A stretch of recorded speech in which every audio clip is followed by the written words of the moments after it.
This is not a keynote. This is really comments while listening, thinking, and also I thought about it a little bit beforehand. And that's why I thought it would be good, since I will be commenting, to offer the three real keynote speakers an opportunity to respond if they want to. They could also go immediately for discussion with the audience. And my comments are intended to actually build up a sort of platform for that discussion. So you're free to ask any questions from each of the three keynote speakers, but I will be trying to come up with some ideas about trading zones and how they featured in the various presentations, because that's officially the theme of this conference. And so we're not obliged to keep to it, but it would be nice. So to preface my comments, I thought it was actually very interesting that Spiral, in preparing for this conference, made a move, quite an ambitious move, to move from the rather micro or meso approach of Peter Gallison to the macro level, where trading zones are things that occur empirically in our scientific and technological society, and they also sometimes are created, co-produced, and so there is interesting stuff there, that's clear. And one of the questions is how much of the original notion of trading zones, as Gallison developed it, is still sensible to take over in this macro version. And actually, I think if you look at the abstracts, Karin Kastenhofer's abstract also tries to address this issue, so you have to go to her presentation tomorrow if you're interested in even further discussion. What they tried to do, Spiral, I was talking about, was sufficiently inspiring for all of us to gather here and have a good time, intellectually and otherwise. But it's clear that it's primarily an umbrella term, the way it's used. It can inspire, it can guide, but it's actually not directing in a very strong sense. It might become a sort of common sense, like things happen in the UK, perhaps, rather than something that is regulated or whatever. I think what's happened, and this is already a bit of a comment, in the keynotes and in general perhaps, is that the notion, particularly if you use it at the macro level, might actually have to be abandoned. At least that's how you can listen to Andy's analysis, where he says actually that it's the deep imperial structure which is the important thing, and a trading zone is perhaps like a sort of surface thing. I'm doing him some injustice, but only a little. But then you could say that there's still a possibility, even if it has to be developed further, because if you go back to earlier work and publications of Sheila about co-production of a number of things, but let's say government and technology, to keep it simple for the moment, then trading zones becomes one modality of co-production. And in that sense, you can actually accept it as being inspiring without sort of embracing it completely, saying, okay, this is it. And that's what actually happened in the three keynotes, that there was reference to trading zones, but occasionally, and in passing sometimes. But you can sort of develop that a little bit further and raise questions as if they had been talking about trading zones in a dedicated manner. They did talk about it, but not necessarily in a dedicated manner. You could also, as a footnote, and then I stop talking about Spiral and I start commenting, think of Spiral addressing trading zones during their 20 years of work, even without knowing about the term originally. And they addressed definitely the potential of trading zones, and that's now visible in this conference and how it was set up. You might actually consider that there's another element to it, that it could be seen itself as a space of trading, up to developing a creole in which they could talk about these things and talk to others about these things. It's definitely a community, Spiral, and I'm happy to be a friend of that community. But I also see how it sort of is, to some extent, a space of trading. So that little comment about Spiral actually indicates for me that the notion can also be applied to the work of our kind of people as scholars among ourselves, particularly if different disciplines are there.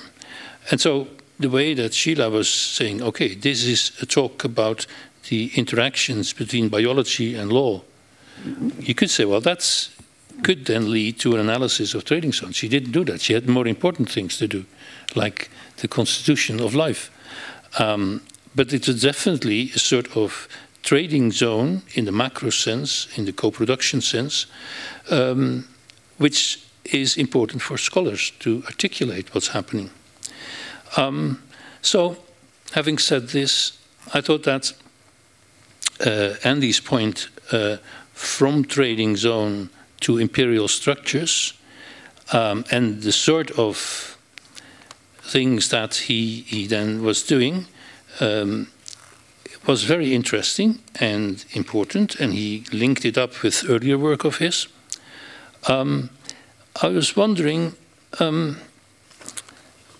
two things really. One is how these imperial structures came about. They seemed to be given in his analysis, and then you had the problem of sort of how to open them up, go against them, and that was, he said actually at one moment that he was trying to, with his 2x2 diagrams and so on, and his terminology, creating a creole for opening up the whole notion of specifically incertitude, but more generally, how to address these deep imperial structures. And he said, actually, this can work as a Trojan horse. And that introduces an element of activism, you could say, into the work of scholars like Andy, like all of us perhaps, that just doing these kinds of things might actually intentionally or unintentionally work as a Trojan horse. So that's an interesting general point.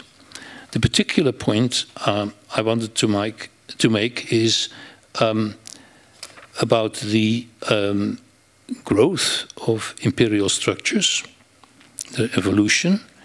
Now Andy was sort of creating a contrast by painting them as fully established, strong, as the enemy, as it were. Perhaps Troy in its better days, that was then undermined by the Trojan horse. I thought that looking at the notion of imperial structure, to some extent, as Luigi Periccioni in his question was already sort of suggesting, that it's letting go as an alternative, an experiment in diversity, is a possible imperial structure in its own right.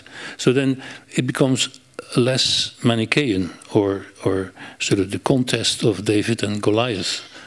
And I'm saying that as, in a sense, a question for empirical study. Things that you have to look into for better understanding, perhaps also in an activist mode for better able to create Trojan horses. But then also, and this is a point that Andy and I have been arguing off and on during the years, that maybe it's a it's also to some extent a matter of the human tragedy or the societal tragedy. In the German, you can say die grausame Tatsache der Gesellschaft, as a sort of a social order that's not ideal, but it's sort of inevitable how it grows as a sort of patchwork of social orders. And I was reminded in these earlier discussions with Andy about the distinction between exploration and exploitation, where this is from business studies and organization studies, March and others. You can explore, and that's wonderful. At some moment, you have to sort of close down exploration in order to go for some action to create something which hopefully works. And then the sort of opposition with the deep imperial structures becomes a bit more contingent. They are ways of closing down to be able to exploit and create value. But then the key thing is how to keep it reflexive so that it's never completely closed down. And that's actually where Andy and I then would agree again. Only sometimes our ways of doing that have sort of different angle to them.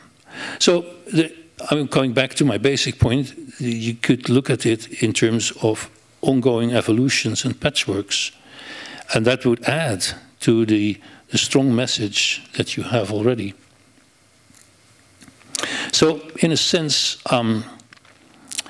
the sort of overall view that I'm offering now could also be applied to the way that Pierre Benoit talked about a very specific case, where he said that the stakes and the practices of research impact assessment, his title, could be seen as something like a trading zone. The difference with Andy's sort of overall approach is that, as Pierre Benoit said, I will look at small incremental change, or modulation even. And then he talked about the context of INRA, their study, and the sort of first lines of what would be happening there. And I think that that was very interesting and useful. I think it could be broadened a bit by having more idea of why this whole notion of research impact assessment is coming up. For INRA, it had to do with accountability, but being evaluated, and so wanted to defend itself, having a social license to operate. But you could also look at it as a space where a trading zone could emerge. And the space would be INRA and its whole world in which it functions. And what I thought was that was a bit missing in their study at the moment and in how Pierre Benoit presented it. But I thought, thinking about trading zone and how it can inspire us, you could actually also ask whether perhaps a Creole could emerge. And I can't sort of go into the overall case studies and lessons that Pierre Benoit was mentioning, but I think one element could be very interesting, also in terms of trading zones in particular, but more generally, is that if you think of these research impact assessment as something that can be formulated at the beginning of a proposal, when it's submitted for financing, and within INRA it would be for accepting it as a regular project. What happens if these impact statements, research impact statements, have to be assessed by, say, the equivalent of peer reviewers?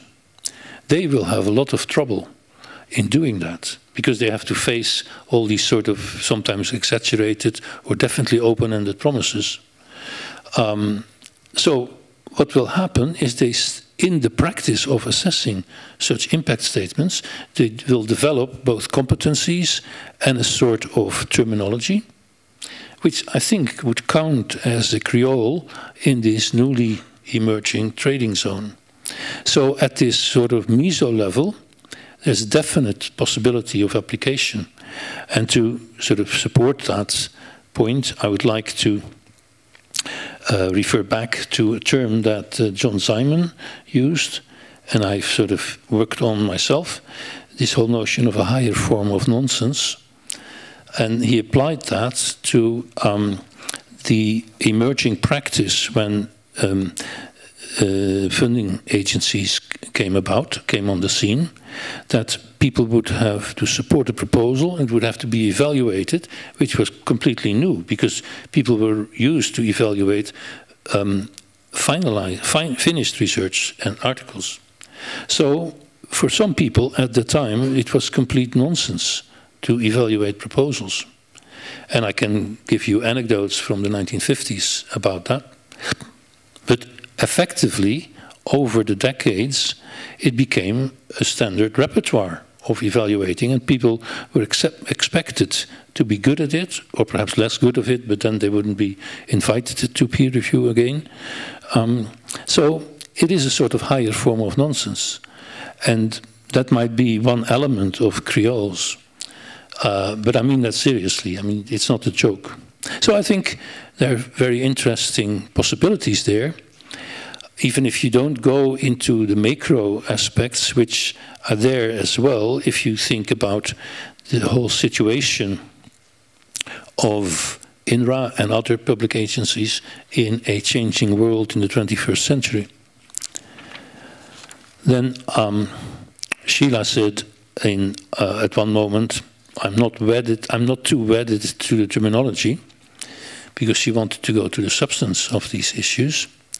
On the other hand, she had lots of interesting terminology, like governable, not always her own, but definitely now used by herself for her purposes, governable subjects who in the UK would be expected to see like the state, the whole, well, this is one example. I thought that that would count also as a creole, but then primarily in the scholarly communities that you've been talking to. You've also been linked to more practical and policy issues, of course, but there you might have been reluctant to use all that terminology because you might lose the contact with your intended audiences if you would do that. So that's one remark. And this you were doing in spite of your frisson about methodology. Still, there's a lot of interesting methodology involved, including the comparative aspects. I thought that you, in the end, came up with still talking about biology and law, and in the final slide, science and law. You had this phrase, multi-sided and reciprocal constitutions, with the plural S between brackets. And I think that's a very interesting way of trying to capture both the patchwork nature of the situation, particularly if you think in terms of trading zones, and the fact that there are all sorts of linkages and connections. So somehow it's a patchwork which evolves with some own dynamics. And that's what happens with trading zones as well. I think I'll have to rest my case here. And the case is that, on the one hand, trading zones in this conference, and probably more generally, is an umbrella term. So it can be used for all sorts of purposes, depending on the situation and the context. On the other hand, I think there is definitely some promise, but it's not easy to capture it because it's most clear at the micro level and meso level, but becomes more difficult to grasp what it actually is and can do at the macro level. So there's lots of research to do. That's how papers sometimes are concluded, and this comment is concluded as well.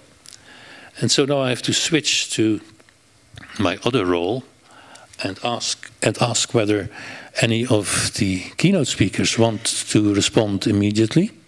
I would be happy to entertain that. They might have just further thought rather than sort of go into my comments as such. So I'll offer you this possibility using the sequence of the keynote speakers as they appeared this afternoon. And then it's open for you, audience, to get in with in any way you want, but it would be interesting to link to this overall notion of what's the use of trading zones, even if it's an umbrella term. Sure. Well, thanks, Ari. They were great comments, and I won't spend long because I suspect the time's nearly up, right? We have half an hour, I think. No, but of the half hour that you... No, you have... From now, there is a half an hour available. No, but... If you're too long, then... 9 minutes for you. Yeah. Anyway, thank you. I mean, you're right. With respect to the comments you made to me, I think it is fair enough, but not for the reasons you stated. I mean, I do adopt a more agonistic, overtly agonistic idiom in the way I put it, but that's deliberate, not because actually I'm pitted in a simplistic sense or regard myself so against imperial structures in this case, but because actually to actually try to do what I can, which many people are doing, to make that a more routine part of scholarly discourse, I think is actually, that's the point, the process. With respect to imperial structures, it's a bit unfortunate because, of course, there is a resonance then. I wasn't talking about the Death Star or, you know, this sort of notionally imperial force. It was because trading zones are actually in Galison, and I believe in other sources, actually Pierre Benoit put me on something in the paper that Pierre Benoit, I think, contributed on, which we all did on spaces, a historical work, explicitly linking trading zones in a historical sense with the imperial structures. So it's unfortunate that it played to that. You're speaking to the mic, please. Yeah. Sorry. So for me, the relationship between the two is not imperial structures bad, it's imperial structures important. And the relationship isn't only look at them, not at trading zones, because rhizomically, the key things are linked between the two in the ways I try to bring out imperfectly with why it is worth focusing in on features of the Creoles to do the Trojan horse thing. It's because of the dialectic between the two. So that would be all I would say. It's not a caricature, this is bad and it's important. But I think one thing that does come about how do they change, you challenged to think about how the imperial structures change, is actually it does challenge academic and scholarly work, which even no matter how critical it is, often presumes that in order to justify action, it is first necessary to discipline the knowledge. And it adopts that linear relation between knowledge and action. And actually, of course, as STS knows from the laboratory and the impulse of technology in science, the other way around is equally valid, to say action constitutes knowledge. So for me, that's crucially important when looking at how to change. One doesn't need a theory of change, which then you justify the action by the knowledge. It's actually as much the other way around, I think, in transforming these deep structures, which is a collective, inchoate, inexpressible undertaking. But I won't say more than that because I don't want to spend too long. But thanks for the point. Mm-hmm. Okay, maybe the other keynote speakers want to comment on Andy as well, and so build up some accumulated insight and understanding. Okay, I'm not sure that the notion of a trading zone is very useful for us. I think we can discuss that, and well, we have already begun to do it. Well, I think that, well, for me, the question is what is the usefulness of a concept? It seems to me that, well, if you take Galison work on trading zones, it was very much related to the microphysics words and to the another notion of, well, which is not from Galison, but of epistemic cultures, and to the fact that you have to have some spaces of interaction which last and Creole in order to have some kinds of hybridization. If we take that, actually, what we see on the case is we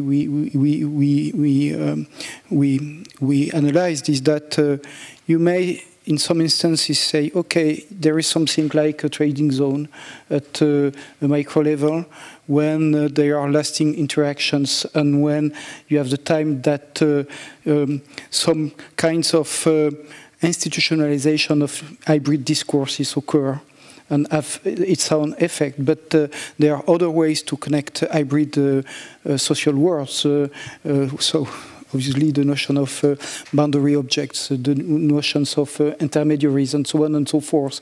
And so I guess that if we want, one of the issue is how different things connect, I think that trading zone may be one of the concepts we use, along with many other concepts, and well, not many, but other concepts that have to be in the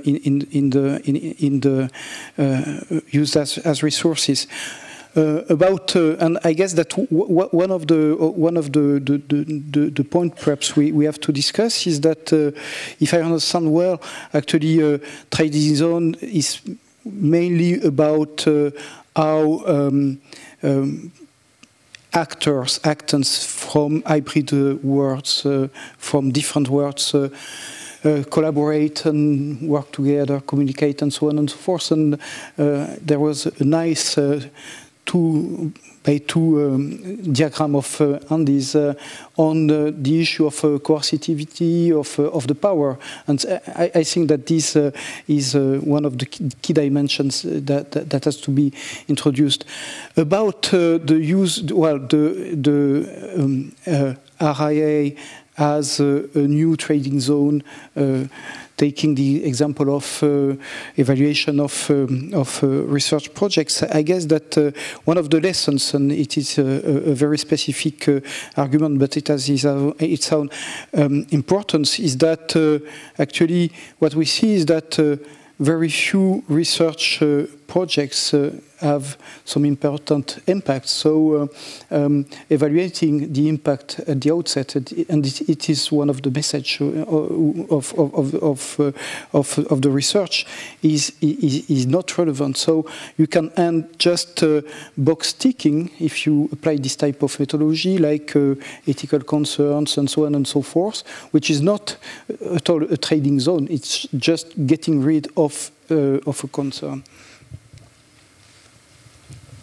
Well, Henri, I very much appreciate the first point that you made about Spiral's activities and taking a term that has been current in the literature and then seeing what applications, if any, it has to a set of problems that were maybe not quite so openly in front of at least the history of science dimension of STS. And so in that sense, you know, it's a meta comment on how scholarly discourse evolves as well, that very popular terms that had some currency, one can see if they can be renewed in some sense. And, you know, so for instance, in my current work on sociotechnical imaginaries, I'm obviously building on Ben Anderson's ideas of imagined communities, but I'm bringing them to bear somewhere else and playing with them. So I think you're making a very valuable point, which also is a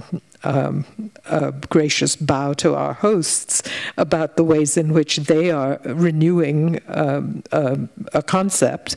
You invited us to talk about each other's things, and I mean, I do think that the question of imperial structure to trading zone is one of the fascinating things to think about, because in the sort of original discussions of anthropological and political and historical discussions of trading zones, of course, they were the places where multiple competing imperial structures hybridized, and to some extent the unruly people, the rogues, the self-fashioners of empire of the sort that my daughter writes about, and so on. I mean, they were happening at the edges of empires where things were coming together. I do think it certainly requires reflexivity about our own profession thought about in that way, because much of what you said about changing imperial structures of knowledge, because the strong claim, Andy, in your paper was, or in your talk, was that imperial structures are not to be found only in the Weberian institutions where we see them in their marble buildings and they have their laws, but also in these imperial knowledge structures. And from that point of view, I think Ari's comment that what maybe we all are doing is right, that, you know, STS itself is a form of creolized discourse. And again, you made that point when you say, I'm saying governable subject, and governable and subject are terms in standard political science, but I'm using it somewhat differently. So, you know, we don't need the spur of trading zone to realize that we are situated ourselves in a kind of academic trading zone where we're doing creolizations and so on and so forth. But I do think that a field like ours has an enormous role to play in bringing about the kinds of changes that Andy's talking about, and I think there you and I are on the same wavelength. Okay, I have to find a way to make this work. But I'll be using this one first, and then somebody helpful. Yeah, if I may just say a few words about to react to your ongoing discussion about trading zones. That's actually true. That's very interesting to listen to your conversation, because at first, when we were designing the conference and thinking about the topic, we first took trading zones as a sort of shorthand to designate our own activities. And then we started to say, yeah, that corresponds to what we've been doing over the last 20 years, let's say.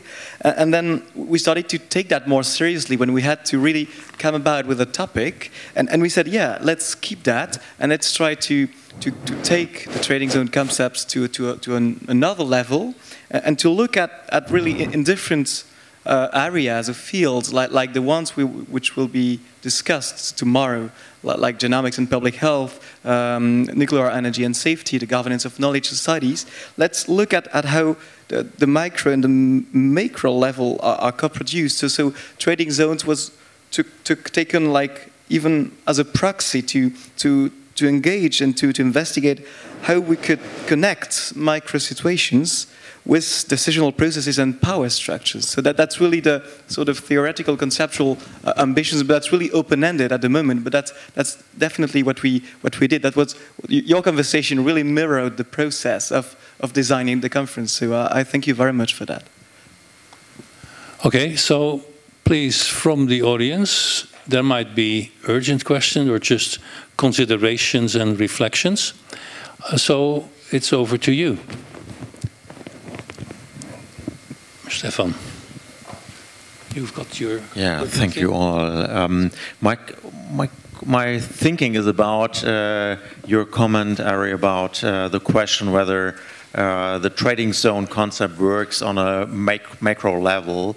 And my question is whether it works when we look at networks of trading zones. So to say that in your point or your presentation you made, Sheila, with regard to this forming of constitutions. So it's like a process going on different levels with regard to different trading zones in different organizations or in different institutionalized processes. And my question is whether it might be helpful to reconstruct such processes by looking at this really differentiated web of trading zones competing or going together or creating field configuring events.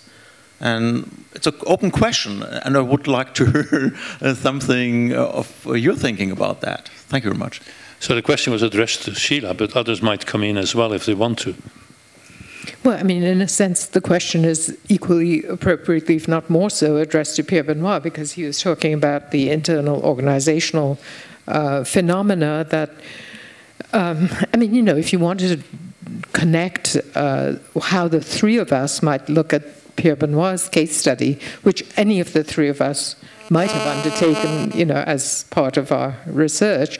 It's a study of things inside of INRA, which is an organization directly or indirectly of the French state, but the agriculture part is deeply tied into macro-political formations in the world, and particularly European macro-political formulations, because of the extreme importance of agriculture as an economic zone. And so something that is about the internal politics of INRA as it justifies itself inside of the French power structure has resonances and has an Andy style of imperial structure behind, but also has my kind of constitutionalism, because there's a public reason justification of institutions of government going on. So I don't think these are, untied from one another. These are profoundly, mixed up together.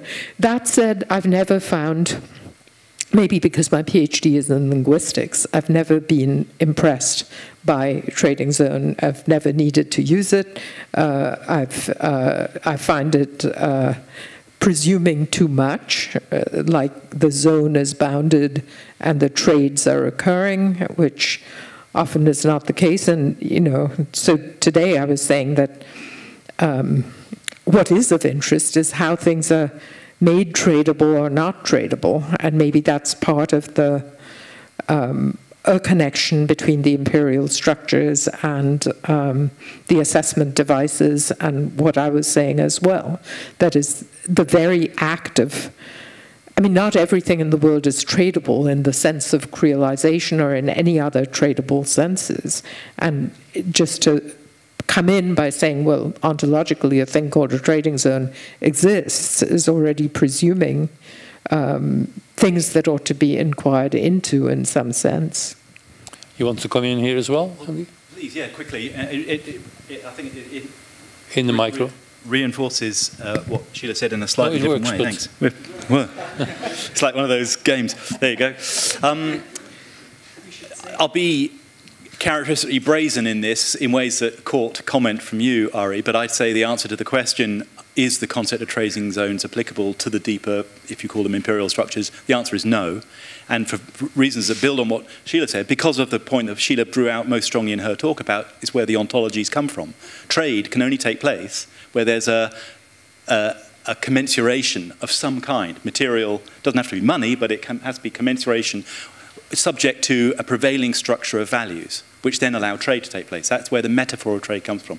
And you were alluding directly to this, Sheila. But where does the ontology come from? So, which then allows the values to exist in the first place. And for that, I think, it's interesting reflecting on a story Sheila told, because actually, and I think the history of imperialism is it's not the instantiation of a particular imperialism, but imperial structures make rule possible. They make, in Foucauldian sense, they make rule possible. They don't instantiate it in the first instance. And so in that sense, looking at Lisa Jardine and Mary Warnock in the way you did, Sheila, the reference to religion was very far from innocent, as you put over, but it was a little bit implicit. It was a very knowing. Who are our enemies? It's a British colonial tradition, a distributed knowledge about divide and rule, hearts and minds of the natives. Who are our problematic natives? They're the Christians. How do we have to refer to Christian, and if you actually look at those passages, they don't justify the particularities at all, but the body language makes rule possible. So I don't know if you would, that's a slight embellishment on Sheila's story, which is a bit presumptuous, but the one point I didn't mention is that when I myself interviewed Mary Warnock now years and years ago, she said how important it was to have 3 Catholics in the committee who were all the dissenters, because if they hadn't had dissenters, then the report wouldn't have had credibility. But it was quite obvious going in, which goes to your, who is on these committees point, that a managed dissent is important to the performance of democracy. And this is why I mentioned what I did about invited and uninvited participation. That is language. Brian doesn't know how he's performing British politics when he gives back those words. Okay. Other questions or comments or reflections? Just Ari, on Stefan's question. Actually, Andy alluded to the paper we are completing together on spaces. And it happens that, well, we discussed a little bit trading zones, but as a specific concept, and we see that some of us have problems with trade, others have problems with zone, so we have to... But I think that, the spatialization, the focus on the spatiality of the issues is an important thing, obviously, and we have to have some concepts. And this concept may be trading zone, but trading zone is limited. So the question of Stefan is more a kind of system theory question. So what is the interaction between different spaces in the dynamics and in the kind of structuration process? I think that we have to have more than one concept like a trading zone. Okay. More occasion for questions or comments? It's getting late also, so and you might be tired.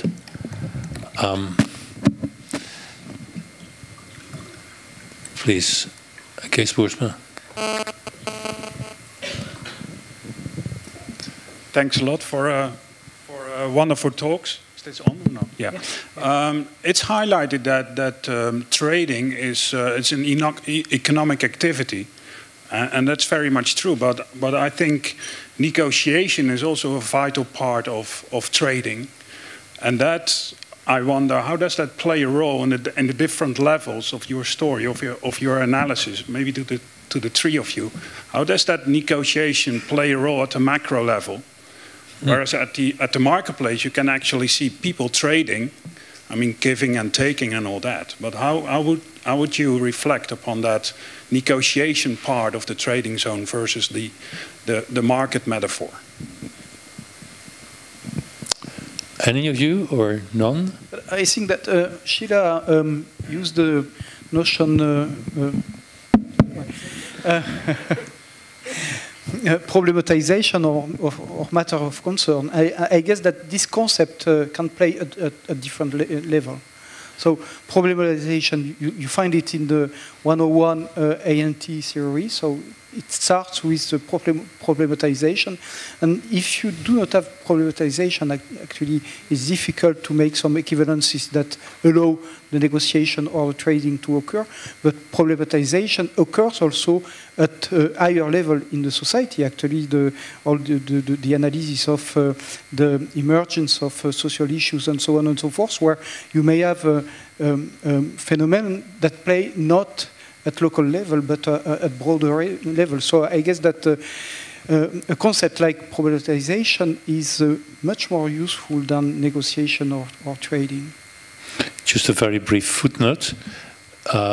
That's the original article by Downes about the issue attention cycle, which is now abused by people in communication studies, was a very good analysis of exactly what you're saying now. So I was happy to discover it by finally forcing myself to read the original, but I could advise other people as well. You wanted to come in as well? Yeah, I've got a thought on this, and on this question. Pings from Pierre Benoit suggesting we need to look for more of these. You know, if we had more, a greater variety of these spaces, I'd feel more comfortable as well. But I'm not sure negotiation goes fully towards that, because it is a metaphor that privileges individual agency and control, controlling relations, which are of a kind that I think reinforces. They are actually part of a way of a way of configuring knowledge, such as to make rule possible.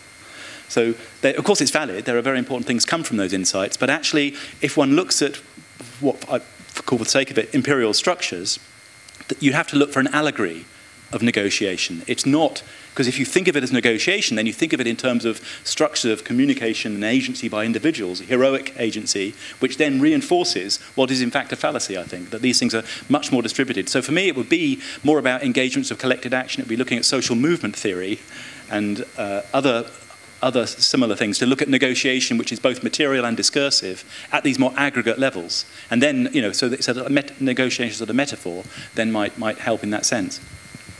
So I guess my view would be that it's not, I mean, that the problem of negotiation is not so much that it's individual agency, partly because negotiation itself requires a discursive element. I mean, that is a buying into a modality of things. I mean, you know, we all know from being cosmopolitan people that the way you negotiate your way through any number of micro-sociological engagements in the course of a day in your own society is not the same as how you're doing it in any other society, so the same individual agent. I think the most poignant time this was brought home to me was when a German fellow in my program said to me that in Cambridge, Massachusetts, people stop her on, well, they don't stop her on the street, but they frequently said to her, "Why are you staring at me?" when she was just walking along the street. Because, I mean, it attuned me to the fact that the German gaze as you walk on the street is striking Americans as not a negotiation but a confrontation. So, I mean, you know, individual agency there is embedded in a cultural context. But it still suggests the same commensuration point that Andy was making about trading, right? I mean, that is the first thing you learn when you're staging a negotiation is that you have to establish the terms of reference so everybody thinks they're in the same negotiation. Also, this is where my law background to some degree comes into play. Lawyers these days at a place like Harvard Law School are not taught to be adversaries, they're taught to be negotiators. But then if you think about the imperial structures of rule that enable the law-trained people to become the negotiators in society, and who are they negotiating for? You know, who are their clients? What kinds of trades are they closing in order to, and you know, in buildings that today are named after great hedge fund figures or finance figures. I mean, you know, there's this whole sort of reproduction under the innocent-sounding name negotiation of an entire power structure that is depending on that very process. Okay, thanks very much. I'm checking, looking at you, finding a hand from Sébastien, who has the word now. Thank you very much. I'm just wondering if, okay, Trading Zone is maybe a good excuse to meet all together this afternoon and tomorrow and to talk about deep concept that we are managing all the time and thinking about. And I'm just wondering if the main issue beyond the world of Trading Zone is not what is the role of public agencies, what is the role of public authorities, what is the role of the state? And the trading zone for me is a space where all stakeholders and actors are playing together and interacting together.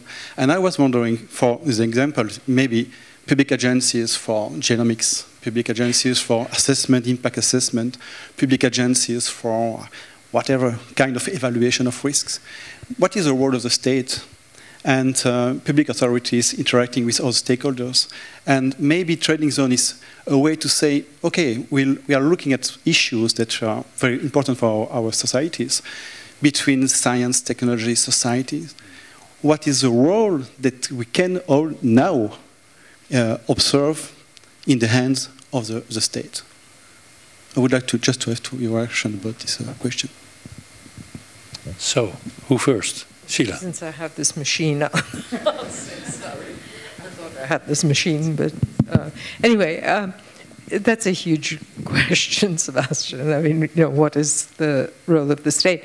But what I'm prompted to say is something back about trading and why I think that's not for me the right metaphor. I mean, so in the world that I live in, belly of the beast, as some people like to say. You know, there are 2 universities in my town. Each one is a part of, I mean, maybe it's got 2 stomachs, this beast.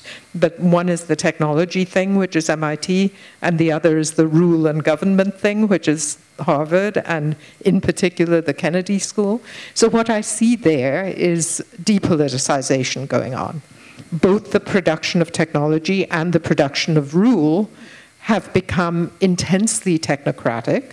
And if you look at grand-scale American politics going on in the lead up to this interminable presidential election thing that we have, you see in an even more unruly way a kind of rebellion.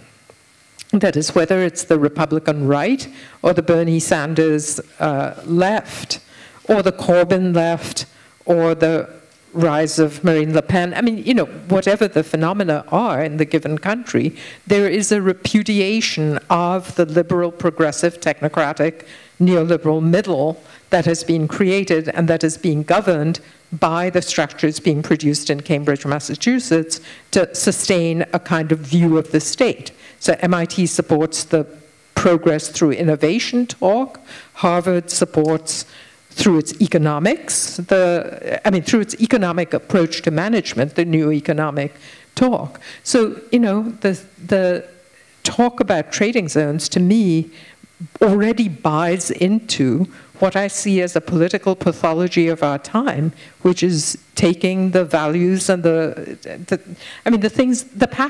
passions out of the political system. So, how one governs, governing passion was one of the things that the constitutional founders cared about. They didn't want people to govern only by passion. But it seems to me that we have gone so far along that route that now nobody understands governance anymore. And therefore, the passion space is being colonized by the people who have passion and don't care about rule. And that's not a very good place for us to be in. So those are the things that I care about. Yeah, I think it's a really important question, but I'm wondering if it's best phrased in terms of the state specifically. And there's a danger in what I'm saying because, of course, it's baby and bathwater, and the state is of enormous importance to anyone with progressive interests. But for me, saying the state is a baby, or the bathwater? Well, it's an ugly baby, but all babies are ugly. Why did you make me go? I had a good point. Sorry about that. You'll never know. For me, it's the way I, maybe wrongly, but the way I approach that question, Sebastian, is about power. How do we engage with power in order to pick up the kinds of themes you were attending to? And that's why I paraphrased James Scott in my own, I think it was on one of the titles. Sheila made it explicit, his phrase, seeing like a state. I was thinking about seeing like power, because for me, thinking if we think only about the state, we let the real power structures and dynamics relatively off the hook, for which the state serves as a proxy. It doesn't exercise it. It's accountable without the actual agency. And so for me, thinking about power in terms of asymmetrically structuring agency, these domains, whether they're called imperial structures or whatever they are, the domains at the edges of which, and the interstices and the rhizomes of which take place, the dynamics the trading zone well describes, they are constituted by, they're like domains of magnetic fields. They're like domains in which alignments have taken place over historical time between different dimensions of culture, which align roughly similarly. And then power, that's when power in a concentrated form operates in a distributed fashion. So for me, I think, how do we think about power? And the state can be an instrument to challenge those concentrations of power in a productive way, but only if we don't think about the challenge being the state, but actually power itself, against which the state is an instrument. Final words, Pierre Benoit?